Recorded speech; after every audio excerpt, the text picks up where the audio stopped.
My name is Brian Murphy. I am the president of Athletes First.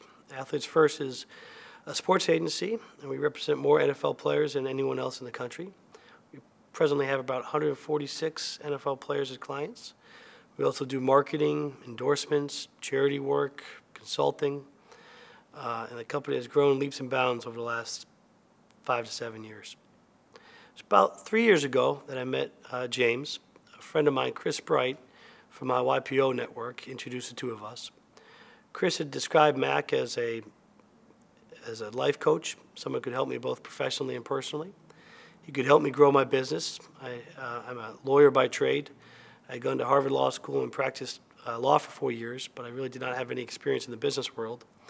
And so I was looking for someone to help me take my business to the next level. And Chris also thought he could help me personally. I'm the type of guy who has all types of goals and long things to do list, but never quite seemed to accomplish all I wanted to in a given day or week, month, or year.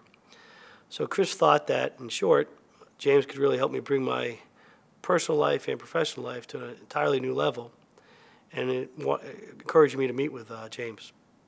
I was a little bit skeptical. I met with a lot of life coaches in the past. I had met with many different people who thought they could help me realize my goals. I'd read a lot of self-help books, self-improvement books, and I've always kind of thought, I know what I'm doing, I know what I need to do to get to where I want to go, and it's really only me who can help me. I've always thought that I'm a very smart person, very determined person, and I've always been able to achieve quite a lot in life. And while I'm never hesitant to reach out for help or advice, I'm always open to suggestions. I thought the idea of having a life coach, both personally and professionally, might not be exactly what I needed to take my life and career to the next level.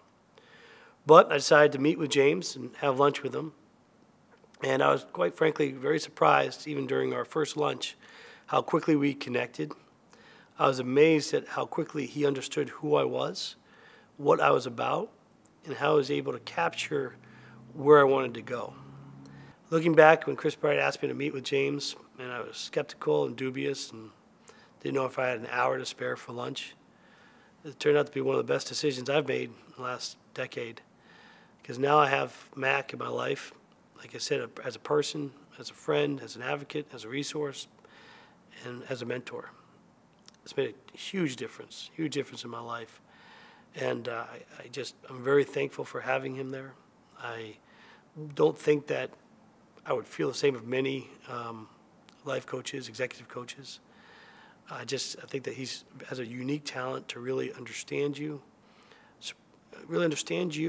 understand what holds you back, and what gifts still need to be opened. And he doesn't tell you how to open those gifts. He doesn't tell you when to open the gifts. He doesn't even tell you where to find the gifts. But through his chats, his mailings that he mails to me, his articles he sends my way, and through our sessions, you go through life and you find yourself opening up gifts you never knew you had, but you find them on your own because of what because of the way he's pushed you, the way he's taught you, the way he's mentored you, not because he's told you to find those gifts. And it might sound a little strange, it might sound a little corny, but I have no doubt that I would not be where I am today as a person and as a president of the company without Mac as being in my corner as my life coach and, more importantly, my friend.